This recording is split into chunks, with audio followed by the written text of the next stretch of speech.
Gözlerin sevgiye ışık saçır, mən itirməyəcəyəm.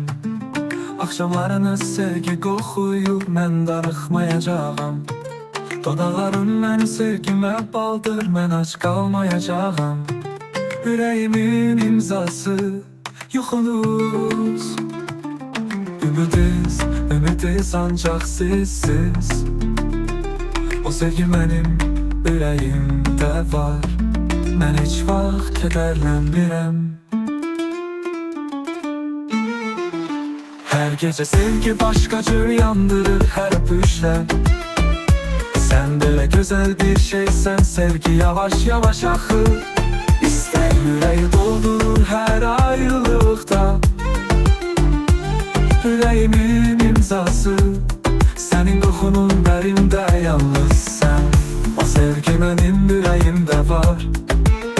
Mən heç vaxt kədərlənmirəm.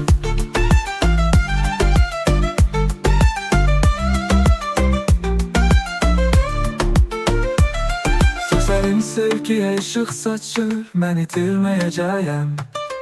Axşamlarınız sevgi qoxuyur, mən darıxmayacağam.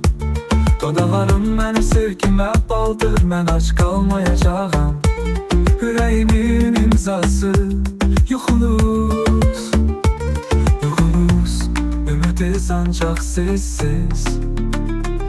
O sevgi mənim ürəyimdə var. Mən heç vaxt kədərlənmirəm. Hər gecə sevgi başqa cür yandırır hər öpüşlə. Sən belə gözəl bir şeysən, sevgi yavaş yavaş axır. İstək ürəyi doldurur hər ayrılıqda. Ürəyimin imzası, sənin qoxunun bərimdə yalnız sən. O sevgi mənim ürəyimdə var.